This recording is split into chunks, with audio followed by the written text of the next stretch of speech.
每晚安。我係過去上個禮拜啦領洗嘅25C 班5名，好高興同大家分享我嘅信仰之路啦。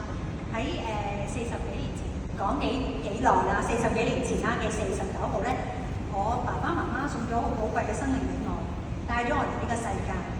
咁喺剛剛過去嘅4月19號復活夜啦，天上面嘅天父啦送咗好珍貴嘅永恆生命俾我，同埋我個仔，悅納咗我同我個仔咧做天主教徒。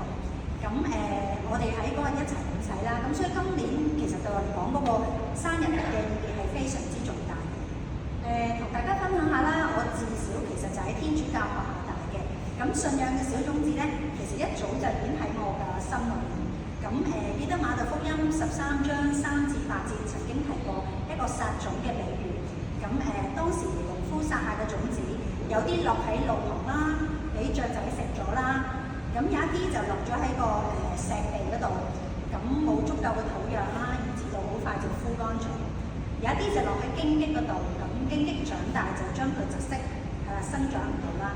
咁有啲就落喺好嘅土地裏面，咁就生出咗好多果實。咁當時其實我都唔係好知道自己係屬於邊一類果子，但係咁講嘅就一定唔喺好地裏面嘅果子。咁因為畢咗業之後啦，直至到做嘢，其實同信仰咧冇任何嘅接觸嘅。喺慕道期之前咧，其實我同天主嘅關係好特別，我覺得就係我同一般返開聖堂嘅人咧一樣，好多唔同嘅藉口，話自己好攰啦，好多嘢做啦，咁拒絕去親近天主。咁但係咧，當我病啦，我唔開心啦，或者係面對一啲抉擇嘅時候咧，我又會好自然咁諗起天上面呢個父親，咁我就去祈禱。咁天父每次都保守我，好順利咁度過咗我嗰個難關。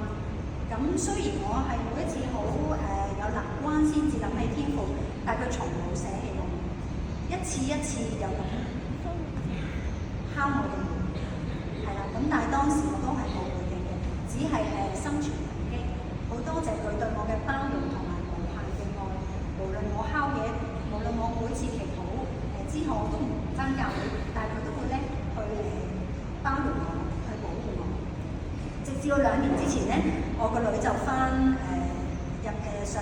升上中一，咁佢就係讀一間天主教學校。咁我再一次聽到修女講道，咁嗰種莫名嘅熟悉感同埋感動咧，又驅使咗我咧決定喺信仰嘅道路上面咧行多一步。咁於是我就上網 search 下嘅馬鞍山區有啲乜嘢嘅聖堂咧，咁就俾我揾到呢一度。咁我記得第一次嚟呢一度嘅時候咧，係11:3度啦。點解咁記得？就係因為第一台即係前一台嘅彌撒啱啱完咗，11:30將至嘅呢個時間，我嚟到呢度。咁我記得喺出邊個廣場度咧，我望入嚟呢度，望到呢個十字架，跟住聽到琴聲，嗰種莫名嘅感動咧，翻嚟，咁我就同天父講，我翻咗嚟啦咁樣。咁我就開始咗呢2年嘅慕道期。咁喺慕道期，直至到我過去上個禮拜嘅領洗咧，咁我覺得自己係好似喺4旬期嘅3主日咧，第一次考核，大家記唔記得嗰個撒瑪黎雅婦人啊？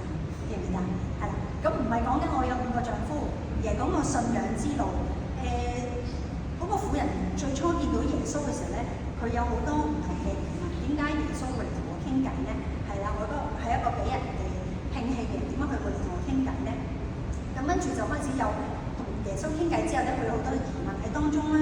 咁然後最後佢接受咗，亦都最後敢於喺人前做一個見證。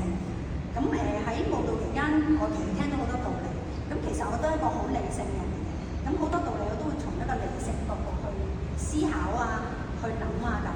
咁好彩喺呢啲疑惑當中咧，有我好好嘅導師陪住我啦。咁同埋好多嘅慕道者啦、其他啦，咁同我一齊咧，好快其實透過傾嘅過程咧，我好快已經將嗰個疑慮嗰個階段咧過咗，咁就對信仰咧有一啲嘅疑問喺當中，咁希望可以多啲嘅認識啦，同埋探究喺當中啦，咁就好似人哋講緊做一個叫做